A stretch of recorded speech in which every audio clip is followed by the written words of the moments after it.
Thank you again for joining us today. I'm Paula Ely. I don't usually introduce myself because I think everyone knows me, but just in case.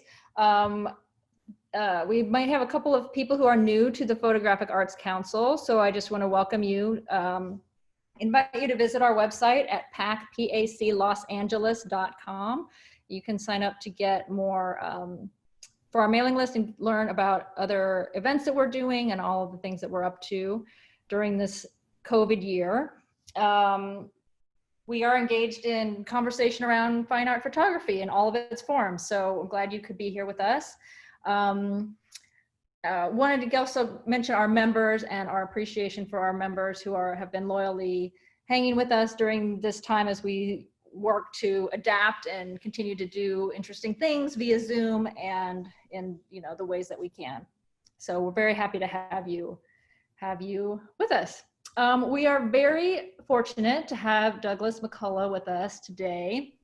Doug is an artist and a curator. He is the senior curator at the California Museum of Photography at UC Riverside. He had an exhibition recently called In the Sunshine of Neglect, which was really a spectacular exhibition about the Inland Empire and its influence on the field of photography. Is that an accurate statement? Yeah. And his latest exhibition is called Facing Fire, and we're going to hear about it today. I think it was open just before the close orders, the shutdown orders came in. So we're very happy to have this opportunity to see this exhibition this way. And Doug has let me know that he welcomes a conversation. I know it's a little bit of a funky mechanism, but you'll see you have a Q&A box at the bottom of your screen. Feel free to type in your comments and questions during the talk, and Doug's happy to have that engagement and that back and forth. So we'll do our best to make that work. Okay. So again, welcome. Thank you so much for being here. I'm going to mute myself and stop my video so that you don't have to look at me during this time, and I will come back at the end. Okay, so take it away. All right, well, thank you very much. It's an honor to be here. I can see comments and stuff in the Q&A box already, so hi to everyone who's chimed in over there. I guess I'll have to keep scrolling down to keep up with it. As Paula mentioned, this exhibition, it's called Facing Fire, Art, Wildfire, and the End of Nature in the New West, opened just before the COVID shutdown.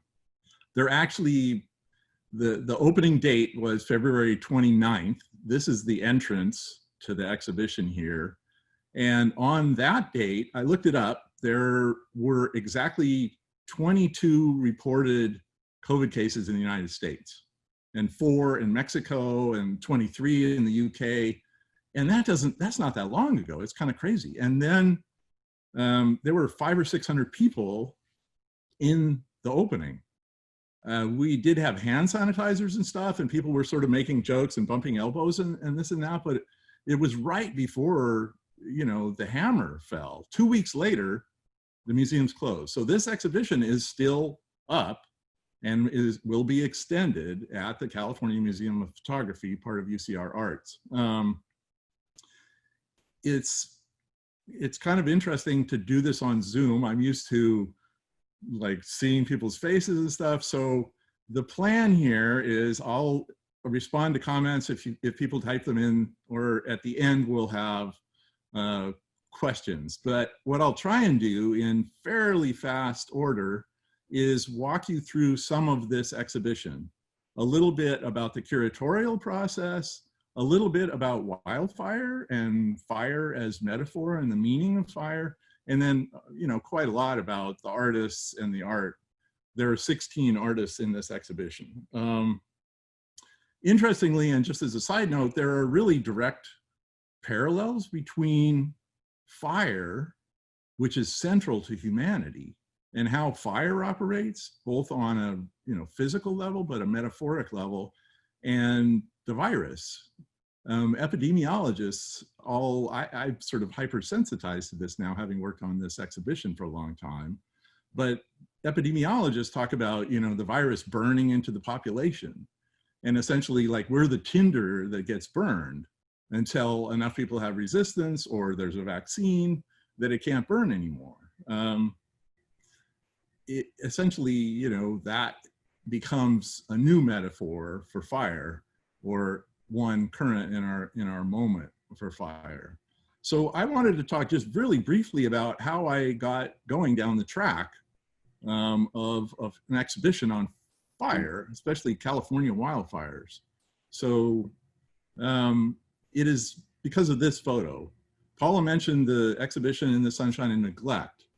And I spent a long time working on that. And in doing it, it's about photography in inland Southern California and its influences within photography as a whole. And I ran across this photo in particular. It's by a photographer from the Bay Area, Noah Berger. And I was kind of floored by this image. I mean, it's so apocalyptic. It is like sort of fire that goes forever. I mean, that's the United States and the current viral load. There's like 1 million embers everywhere. And so I tracked down Noah, it's not hard to do, and found that he's sort of the dean of fire photography in California. And since there are so many fires in California, there are quite a few people who really specialize.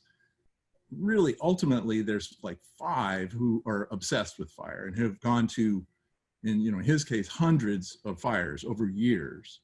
So this photo and a few others, just a couple others, were in the Sunshine and Neglect. Well, then that starts, curating, and I know there's some curators listening in. It's a marvelous thing to do, because you run across sort of a thread and you go, well, is this rich enough, or should I chase this? What are the potentials here? What are the, and one of the first things you ask is, what else are these images? They're images, but what else are they? So here's a sort of mystical statement from Minor White with his mystical bent.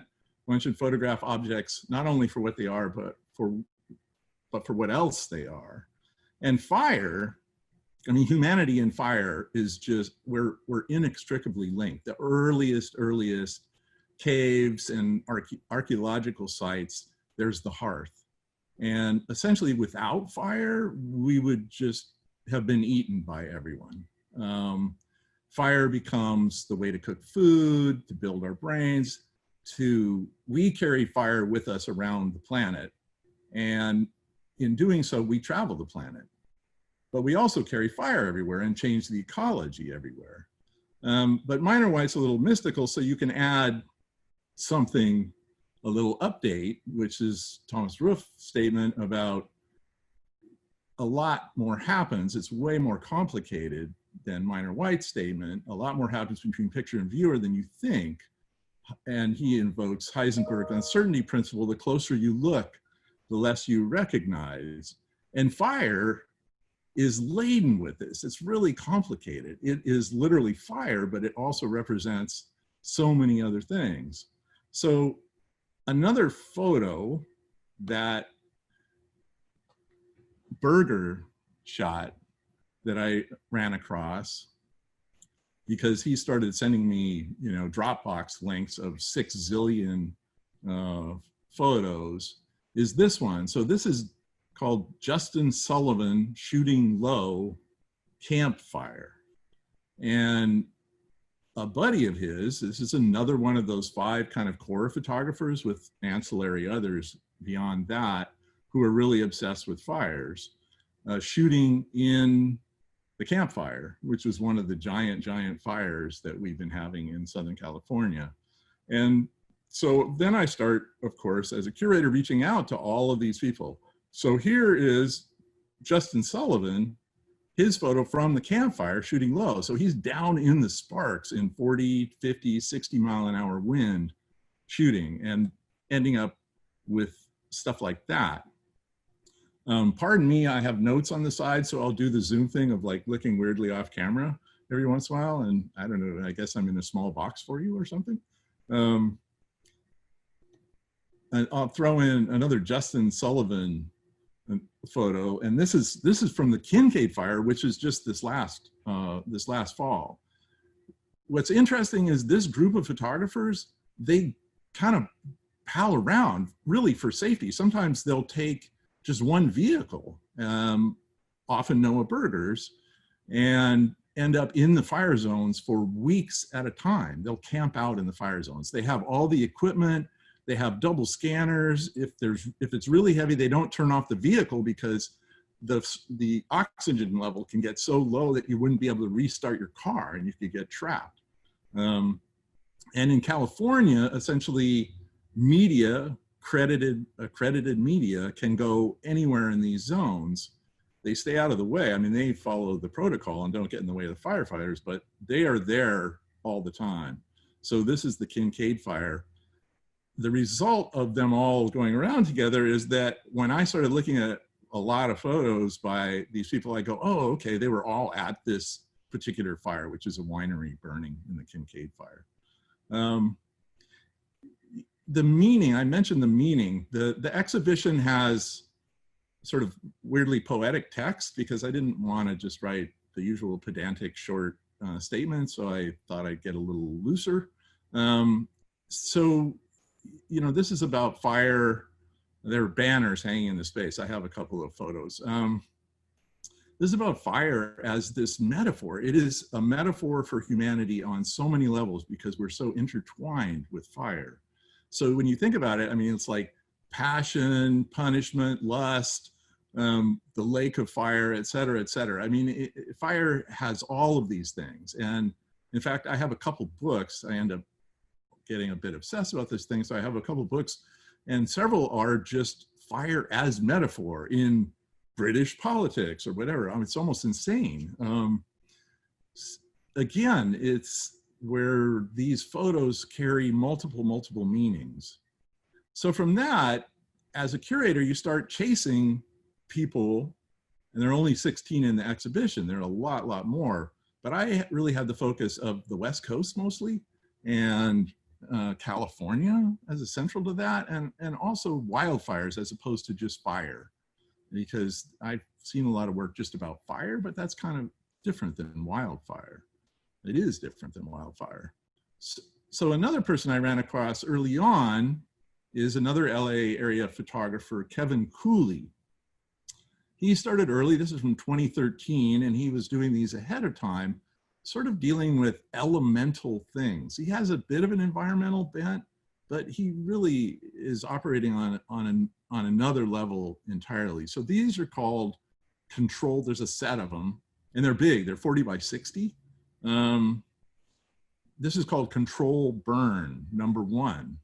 So he works with this sort of pyrotechnics guy who's legit, but operating on the edge of things in the Midwest, who equips him with explosive stuff and flammable stuff. And so this is this material that emits incredible clouds of smoke.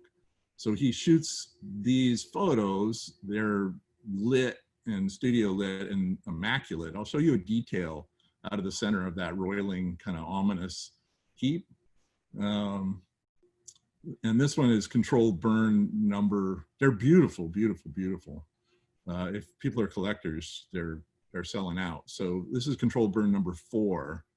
So what happens with a few of these artists, these are all artists, all 16 are like deeply engaged with fire in some way or another. What happens with Cooley is that he lives in the Verdugo Hills. He has this house, or he just sold it a couple months ago, partly because it's too exposed, on this little knoll right against the chaparral. And so in 2017, there was a fire. In the evening, with the wind blowing, your classic Southern California thing, he looked out into the hills and saw this big column of smoke. He's like, oh man.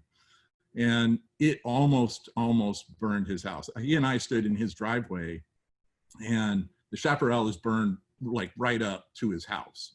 It's a lone house right against the hill.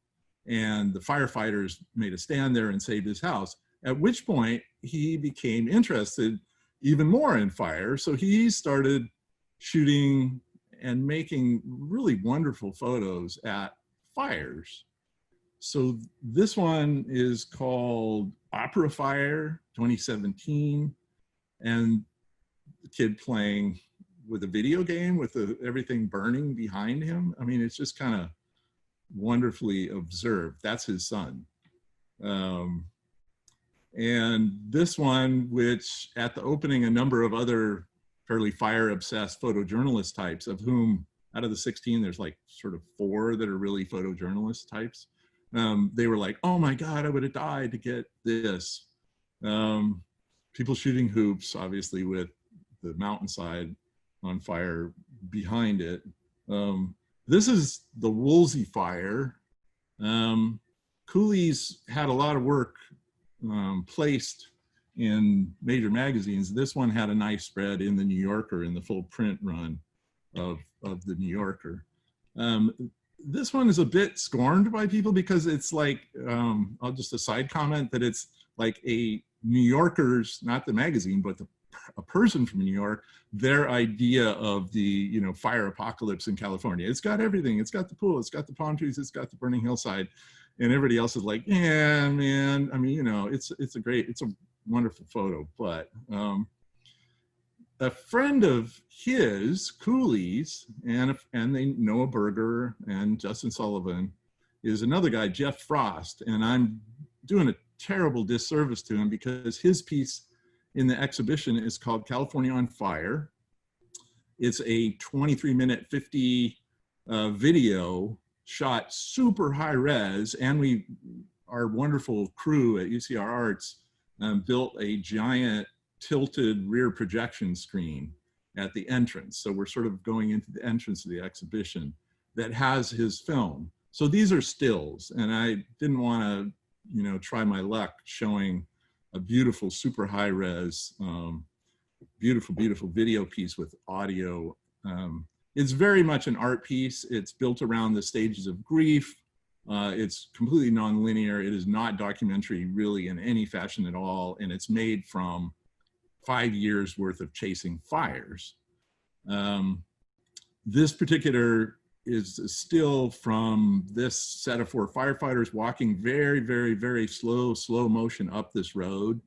And what ends up happening is the smoke behind them, which is sort of this big, weird, unformed blob, suddenly becomes this very strange spiral. So these are all Jeff Frost from California on Fire, which is a remarkable piece of work. Part of what Jeff does is slow motion. He does motion control. So he'll take out short dollies and put his cameras on them. So at a time when all the other photographers are running around and trying to stay out, and the firefighters and whatever, he sets up something that takes like 3 hours or 4 hours to slowly travel. He said, I'm running against the grain completely. This photo, for example, the debris in the pool, you know, jitters and moves around in the wind, just gorgeous.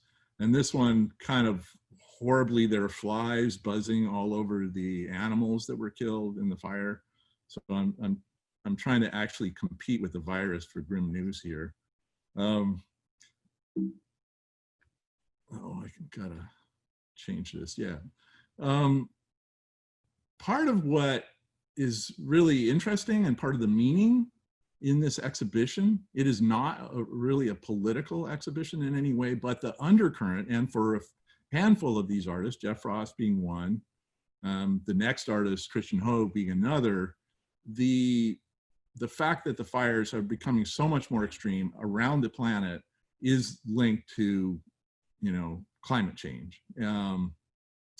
So some of the text in the show doesn't really directly address that. I'm, you know, not going to do it, but that an additional meaning for fire now in the Anthropocene, it's represented hearth, home, destruction, etc., but it now represents something new, which is mankind, the meddler on a global scale, and it's nature unbalanced, the end of the stable world. And a lot of these photographers, or a handful of these photographers, really deal with that fairly directly, but all of them, to some extent, are aware of that. Not just aware, but build it in some fashion. I mentioned Christian Hoag, wonderful photographer. He's lives in Oslo. He's the only European in the show because this is mainly a West Coast show.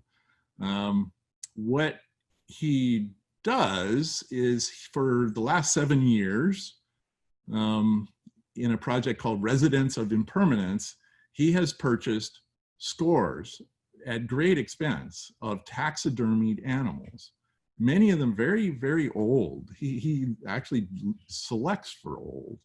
And then in his studio, which is a repurposed mechanics garage outside of Oslo with these big concrete walls, high ceiling, he gets backdrops of British-made wallpaper from sort of the age of imperialism and the conquest of nature, and mounts these animals. And then in his, terminology, he completes the cycle. He releases them by burning them.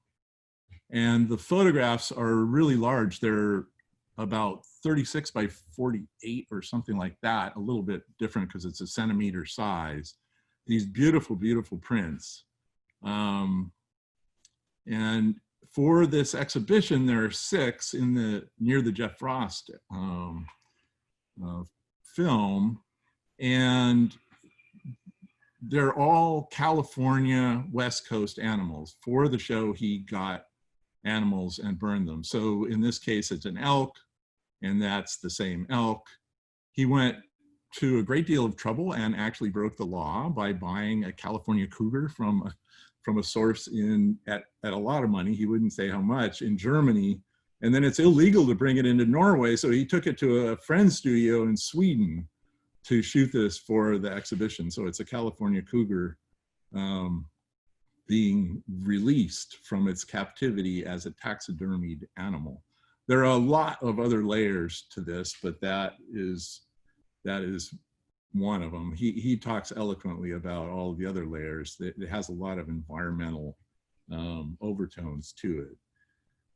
Another artist, it started, I'm a photo person, and I know this is PAC LA, but the exhibition actually ended up sweeping in painting, and in this case, sculptural objects. So this is Anna Meyer, who is now teaching at University of Texas, Houston, but was in Southern California for a long, long time. What she did is in 2008, she made 12 of these. They're kind of torso-sized slab pieces. They all have an inscription.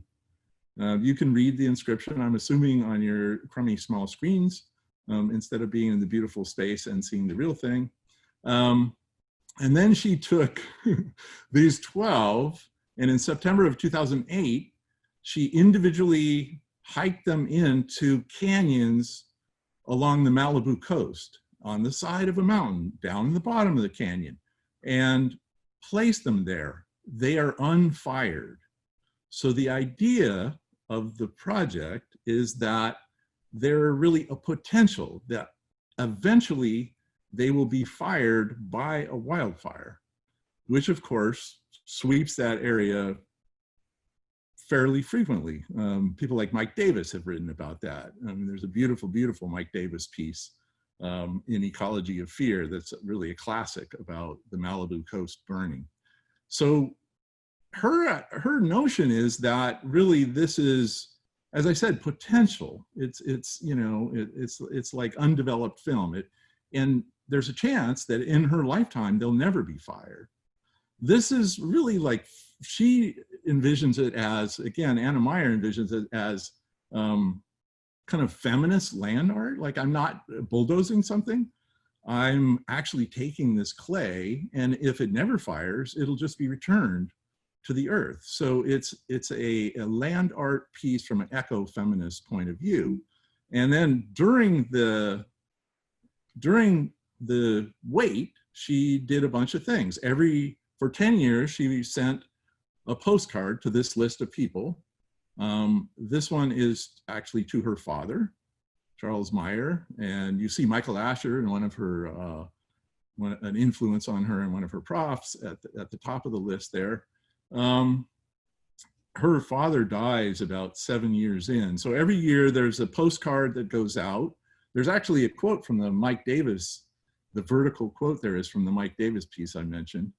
And then she, in 2014, so that's like 6 years into the project, she did this whole set of really, really beautiful watercolors, and in the museum now sequestered behind closed doors until it opens maybe June, maybe. Are 6 of these, including the one that is the ceramic we have. She issued a whole set of these, as I said, in 2014. And then there's the Woolsey fire, which is in the fall, November of 2018. And that fire sweeps that whole area. It's one of the largest fires in California history, burned 1,600 and something houses, killed 3 people. She's ambivalent about this. Her project, 6 of these are fired out of the 12 by the Woolsey fire, and 1 gigantic, gigantic fire. But 3 people are killed and so on. So it's a complex thing. So this is her going out. She had GPS coordinates of where they are. Despite that, only 4 of the 6 could be found. There had been a landslide that took out 2 of them. So in the end, what we have on exhibition, in addition to all this ancillary material, is this beautiful, beautiful piece. What it says is old epic stories handed down into the hands of storytellers, which is a pretty wonderful thing. So with that, I'll show a few of the more photojournalistic people. I'll go back to Noah Berger. I'm kind of sailing through this fast, and a number of the artists won't even make it into this because I'm trying to keep the talk at a reasonable level so we can have questions and so on. So it's funny because these people kept, every time there were sets of fires, I would try and get a hold of them, and 3 days later they say, oh, I'm sorry, I've been out of, I've been behind the scenes, out of touch. So this is Noah Berger. I have all I glance over at my notes. This is the Mendocino complex fire in 2018. The scenes are apocalyptic. I would get, a Dropbox link. Here's 3,000 or 4,000 more images. Here's another Noah Berger. It really somehow looks like a performance art piece. I see a couple of questions. There's one here. How do you arrange the layout in terms of the fine artwork and the photojournalism work? That's a really great question.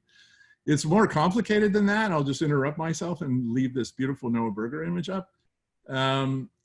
Because not only is there the photojournalism, but then there are paintings, as I said. I'll try and show you some drawings.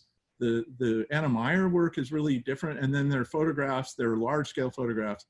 Essentially, there's sort of a passage through the exhibition in terms of 3 main zones, and then there's a whole second floor that's additional. The photojournalists are clumped together in the center space, and they're along these lines. It is, we have a 3D model, and I have a crummy, kind of cheesy foam car model to try and envision all these things.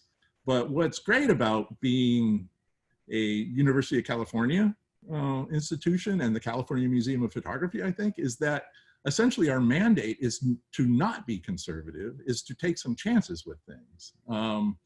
And when a theme like this comes along, it's just so wonderful. I thought initially when I happened onto it that, there's a view of that on the second floor, that like, surely there've been a bunch of wildfire exhibitions. No, there really haven't. And there's a wonderful Robert Irwin quote about, I feel like a man standing by a river selling water. Like when an idea like this comes along, you go, wow, okay, this is, kind of fantastic. These people out here doing this wonderful stuff. And I've got to figure out, well, how to integrate photojournalism with quote unquote fine art. But the photojournalism rises and it all blends together into a kind of wonderful thing. More Noah Berger. This is the Kincaid fire, just again from this this past year. So it's probably, that photo is probably about 8 months old. It is remarkable. Berger's just a great photographer, period. Another Noah Berger. If you're out there on hundreds of fires for weeks at a time, then eventually there's just some amazing stuff. This is the sort of organized crazy version, but Berger's comment is, wow, it's usually much more like this. It's just mayhem. It's kind of like the fog of war is what they describe. And truthfully, Berger and his, Justin Sullivan and Josh Edelson and Jeff Frost that run around and do this, what they love about it is something akin to war photography, which is, it's a very extreme, and it simplifies the world. I mean, they talk about everything else is stripped away. You're just out there, A, trying to survive, B, trying to get some shots and not really run into trouble. You can really run into trouble. You can get overrun. They all carry the equipment. They have, the kind of shelter tent that you, in the last ditch, cover yourself. They call them turkey cookers. And so this is, from his point of view, way more what it's like than, big organized groups and the plume of red fire retardant that you see all the time. I mean, it's more people muddling along trying to figure out what the hell's going on. And then, of course, there's the aftermath. So this is also Noah Berger. This is the Ferguson fire. And more aftermath. It's pretty wonderful. This is the Carr fire. I'm not even sure where that is actually. They all know all these. In fact, the group will go, oh, that's the Carr fire. I was there. And then there's this kind of wonderful, this got some play. This got picked up, and I think it was in the New York Times and elsewhere. This is the famous view of Yosemite Valley from the Wawona Tunnel entrance, which I think is also called Inspiration Point or something. I've been there a million times because I used to go to Yosemite every year when I was a kid, go camping. And so the valley is mostly closed. A few people have gotten in, and it is shrouded with smoke from the Ferguson fire that I mentioned. And this is really kind of a beautiful, echoes a lot of other photos, not just photos of Yosemite, but other photos of people in this kind of pose. In the meantime, at exactly the same day, that evening, another photographer, Stuart Pally, arrived in Yosemite and got in, even though you couldn't get in, and slept at Glacier Point. And the next morning, really early in the morning, this was the view from Glacier Point, which is really a startlingly wonderful photo. And on a level of, kind of the ecology and climate change or something, this kind of classic view shot by Carlton Watkins, I mean, make a list from this vantage point over the shoulder of Half Dome are the flames. What's interesting, and there was another photographer there, and I talked to him. He has very similar photos, and he said what happened is those clouds came in and they put out the fire, or at least damped the fire down. It started raining, and so this was really about an hour when it was like this. It's kind of a gorgeous thing. Things are really changing. The stats are startling that 16 of the 20 largest fires in California history have all been in the last 20 years.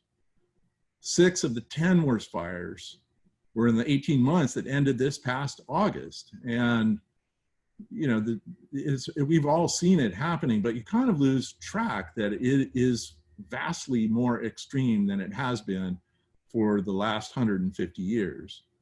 I talk to a lot of fire ecologists because I get fairly obsessed by these things. And their comment is that it is climate change to some small degree, and that is an accelerant on top of it. But most of this trouble is actually extreme fire suppression. I mean, it's a mark of an industrial society that if there's a fire and you can put it out, you put it out. So, and this text appears in the exhibition in this fashion. There's not a lot of text on the walls. Instead, there are these big sort of flame-like fabric banners suspended in space.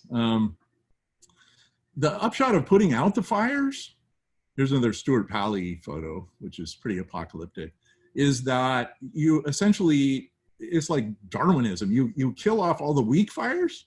Any fire that you can put out, you put out. And so what happens is the fuel load builds up and up and up. We all know this, but it really is remarkable. And the fire ecologists have started to quantify it. And so what you're really doing is selecting for, gee whiz, the fire starts way up on a hillside that you can't get to. The wind is extreme. It's in the fall. I mean, it's like the Woolsey fire. And then you can't put it out. You're essentially breeding monsters.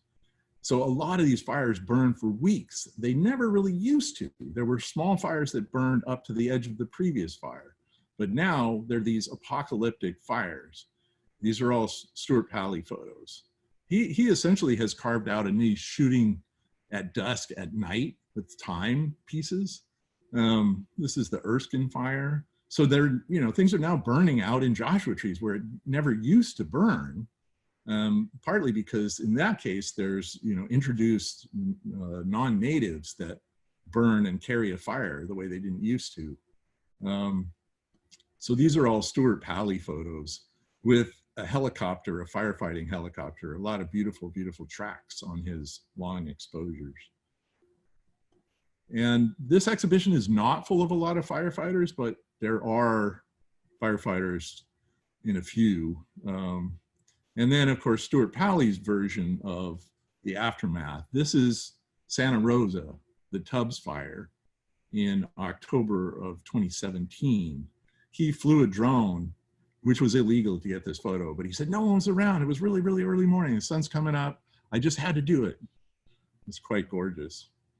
At exactly near, just to the southeast of this fire, on the same set of fires, there were 6 fires that burned in Napa and Sonoma counties. You might or might not recall this now. There was a fire called the Atlas Fire, sometimes called the Atlas Peak Fire, that started on October 8th of 2017.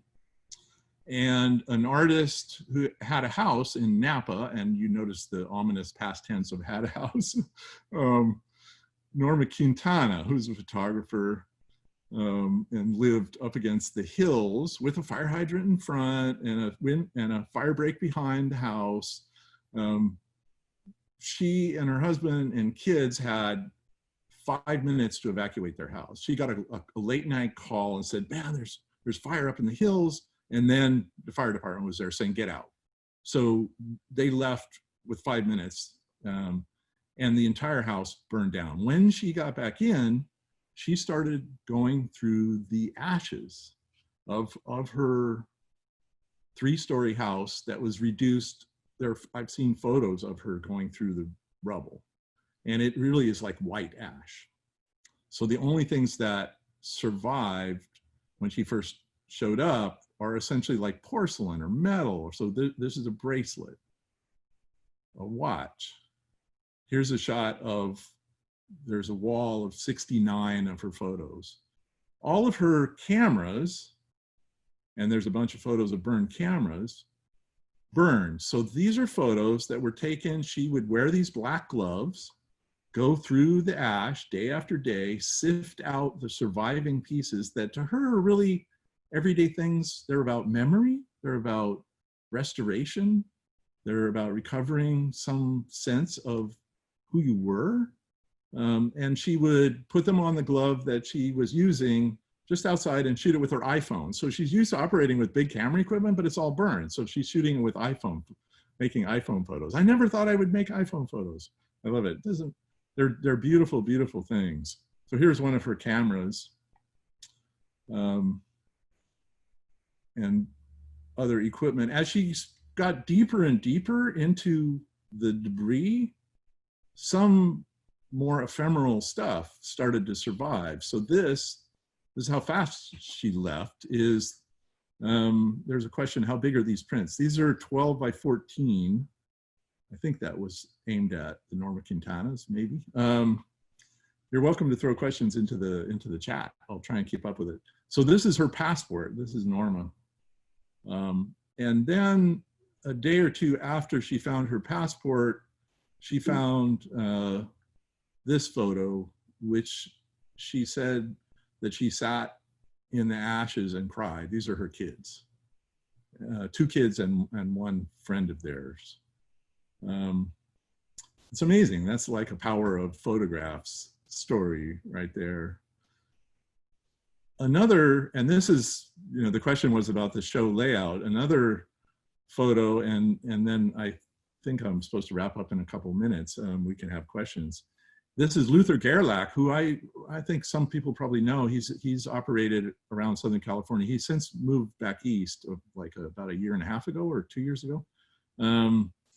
But I know he's done demos and stuff at the Getty and elsewhere. His house in Ventura, it came within a eucalyptus windbreak of burning his house. This is the Thomas fire. I forget what year, 2017. Again in the fall, I think December of 2017. So he went out with big 8x10 view cameras and shot photos. The fire started at a hot spring, and this is the hot spring, that's part of it, and it burned that and then burned with the wind toward Luther's house through Santa Barbara and Ventura County. It was a major fire, Thomas fire. Burned a lot of houses. So he collected really acidic water from the hot spring, which was the origin point of the fire, and then alkaline burned ash from all the burned undergrowth that it burned through. And when he made the prints, so they're in the tray, he made a kind of paste out of this and would smear it on the prints as he went. So they're unique gelatin silver prints made from 8x10 negs. They're really beautiful. They're variable size. Some are up to 30 by 40. The smallest, this one's like 16 by 20. The frames are wood. You know, this is an obsessive artist. The frames are wood from the area, and then they're polished with beeswax from bees raised within the Thomas fire burn area. Pretty gorgeous stuff. A few more of Luther Gerlach. I really like this one, just the remnant of white ash. And I'll just show one painting. This is large. This is 96 inches wide. This is by Cody Norris. And it's called Gloria, What is Lost Along the Way, 2014. It's from a set that are all done the same way. Cody grew up in the Sierra foothills. His father worked for the Forest Service, fighting fires. And he ended up fighting fires before he went to UC Davis and then got a MFA at Long Beach. So what he does is do these paintings that are linked to something in his memory, and then takes a torch, a big torch that throws a wide flame and just burns and chars and bubbles through to the wood substrate, which is all the charring you see. So there's covered in ash. If you carry them, the prep crew is like, just carrying it, flakes will fall off.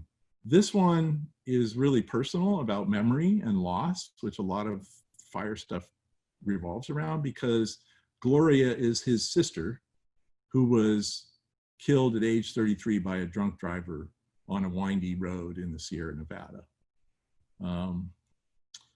So I guess with that, if there are comments or questions, I don't know if Paula wants to jump back on and MC.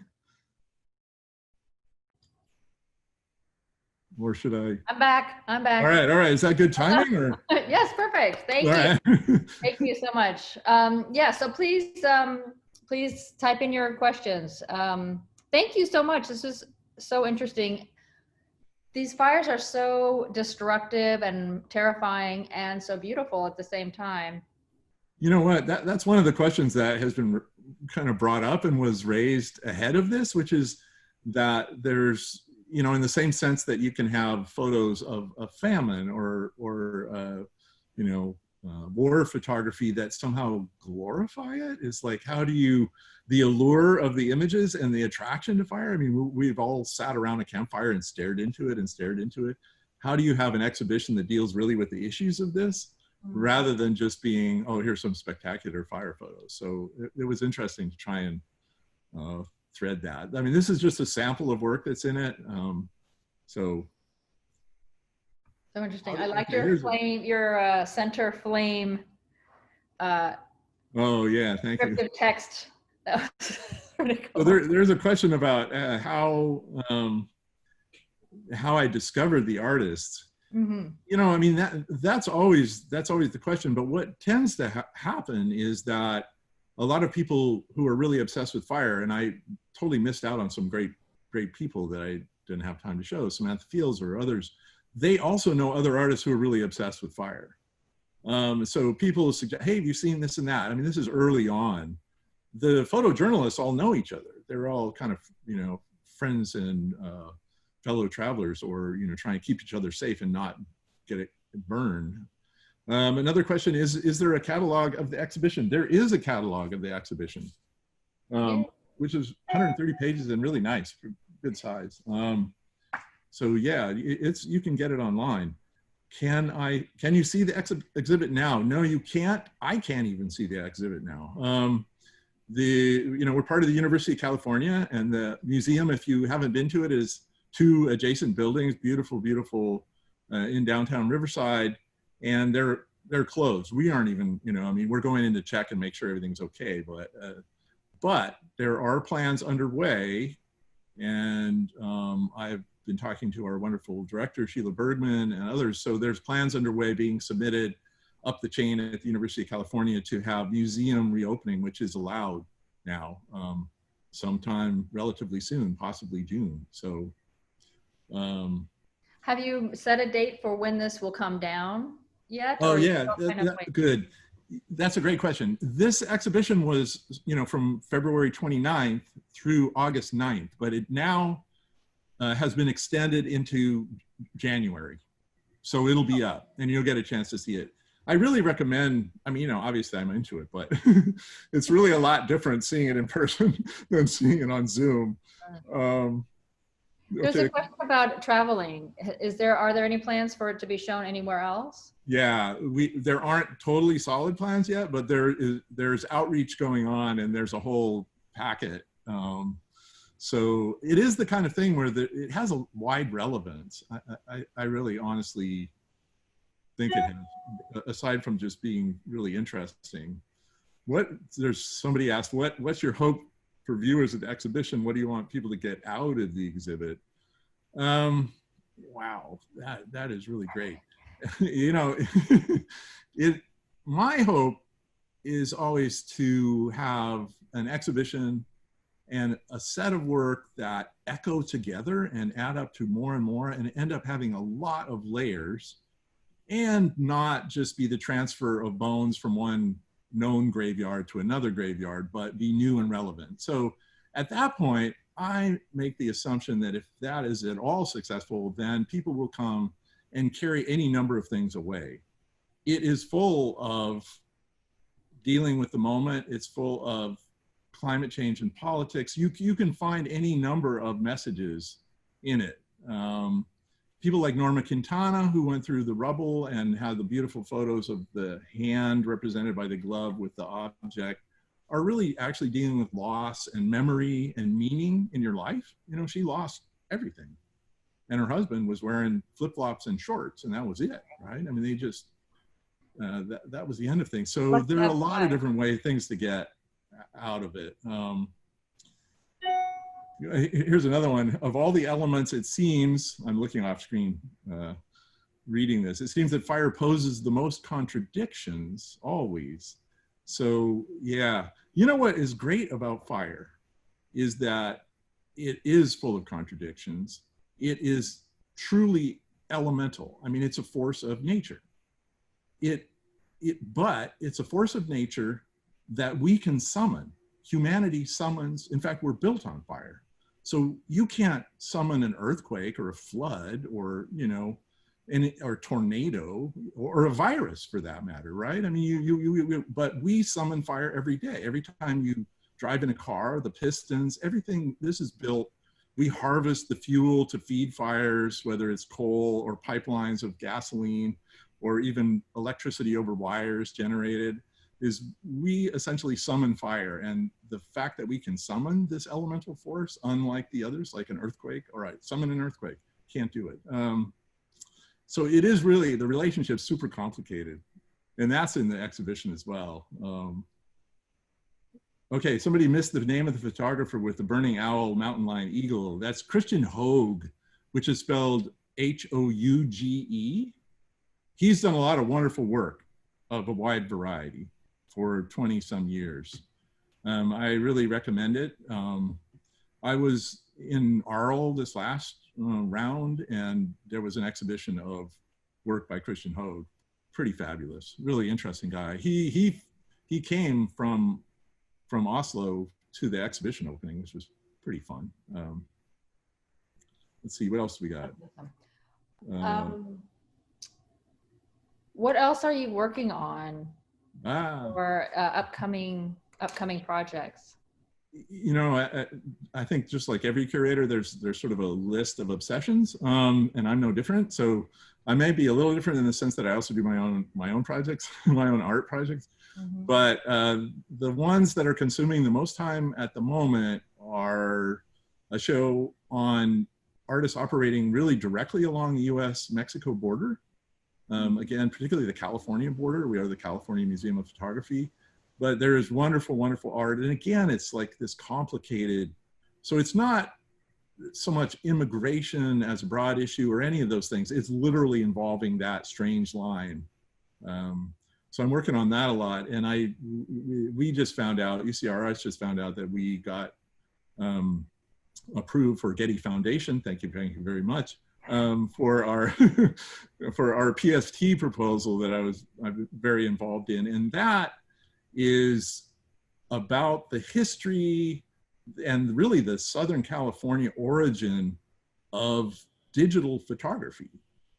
The pixel as a thing that we now are like looking at here on these screens was created in Southern California. The JPEG was created in Southern California. This is all at JPL in the early mid 60s. The idea of a digital image that can be not analog at all, but living in a computer, its origin is in Southern California. And there's never been a show that looked at that history, which is pretty crazy. And then how artists wiggled their way into these laboratories where it was created in order to start making art. So the first digital photography, I don't know, it should be really, really interesting. So that's one thing I'm working on.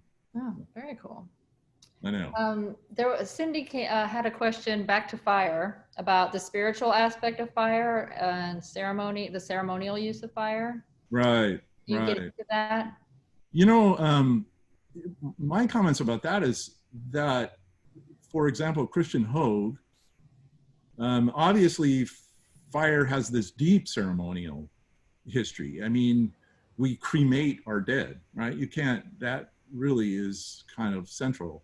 There is an eternal flame, you know, at Kennedy's grave that I've been to, and so on. So there are uses of fire in cultures throughout in a ceremonial way. Some of these artists use it in a ceremonial way. I would say the image that's on the screen, it really is like burning this painting for Cody Norris is that same sentiment. Christian Hogue taking the animals that in his view have been trapped by man's very strange exploitative relationship with animals in this taxidermy form and releasing them, it's a ritualistic act for him. He states it in that fashion. It ends up with a photograph, but in reality, it's a performance, and it's you know, a ritualistic performance. It's the use of fire as ritual. I don't know. That's just that, you know, these are deep topics. This is the kind of thing where these artists essentially explore fire, but fire is such a deep subject connected with humanity that you can't really expect it to provide answers. You can only expect it to generate more questions. And that's partly what this exhibition does. Yeah. Really beautiful. Thank you. That was a good question, Cindy. I don't know how you feel about answering this, but have you had any thoughts about the closure of the Annenberg space? Oh, yeah, I know. Nobody knows what to make of it. Yeah, I mean, you know, I've been to a lot of shows at the Annenberg whenever I think they're, you know, worth going to. I'm sad to see I'm sad to see any photo venue go away at all. And so you know, I know some of the backstory, but I don't want to really comment on the backstory. I'm sad to see any photo venue go away. And there's a wonderful, I have a site called photoquotations.com. So I've collected quotations on photography forever. And there's somebody asked John Sarkowski from MoMA, of course, you know, what kind of photography he likes. And he goes into this long thing where he lists, I like this, I like that, I like photojournalism. He lists everything. And then at the end, he says something along the lines of, I like the whole shaggy beast of photography. And that's sort of where I am. I want every single shaggy, you know, little gallery, big gallery, museum from top to bottom to be there, because then there's more cool stuff to look at for me. It's kind of selfish.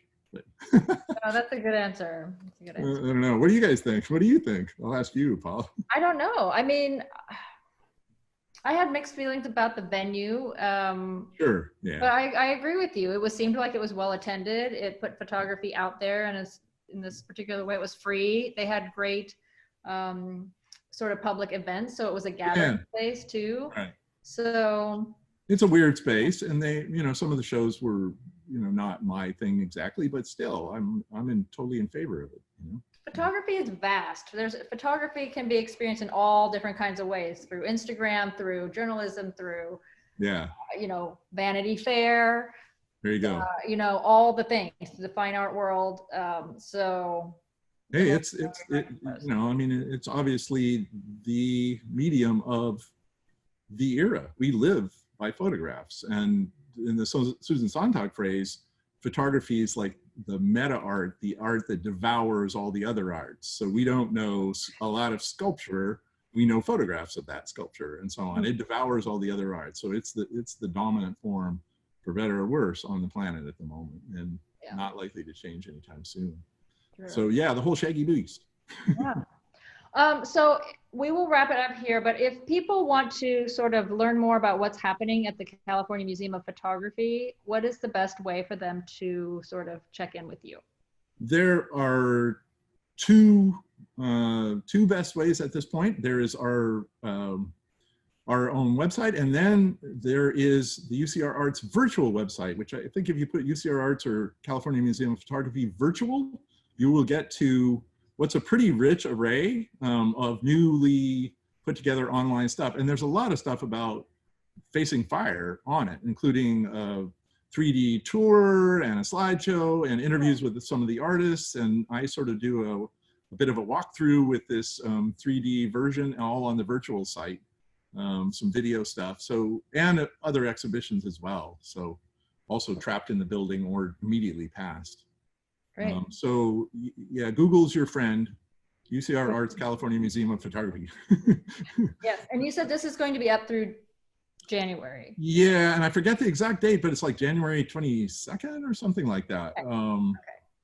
So assuming yeah, it has been extended, and some other things have been slid forward to accommodate. I mean, everybody's trying to do this because the show was up for 1 week as a soft opening, and then it was 2 weeks after the opening, and then everything's like, you know, closed. Wow, what a time we're living in. It's remarkable. Amazing. Well, but we're Zoom has made new things possible, and for those who couldn't make the trip to Riverside, this is a great option. So thank you so much. Thank you so much for doing this for us, for being here. This was so interesting, beautiful, And I encourage you to go out to the museum when we're able and check out what they're doing. They do a lot of really interesting things. Email me ahead. I'll give you a tour. And thank you so much to PAC LA. We love PAC LA. Yay! It's a Mutual Admiration Society. Oh, really? Oh, all right, everyone. Well, thank you so much for coming. Have a wonderful weekend. Stay tuned. We will have more cool stuff coming up in the coming weeks. So goodbye for now. Thanks for the kind comments. Thanks, Ed. Take care.